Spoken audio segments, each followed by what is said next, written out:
ভাই বাইরে কারবালায় আনিল তোমায় কে ও গুণের ভাই বাইরে কারবালায় আনিল তোমায় কে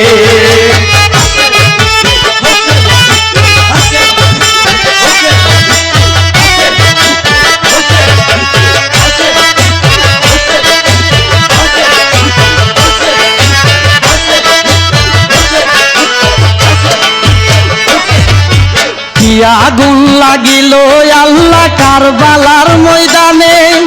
ফুরাত নবী ঘেরাও করলো এজিদা দুশমনে কি আগুন লাগিল আল্লাহ কারবালার ময়দানে ফুরাত নবী ঘেরাও করলো এজিদা দুশমনে নবীর বংশ শহীদ হইল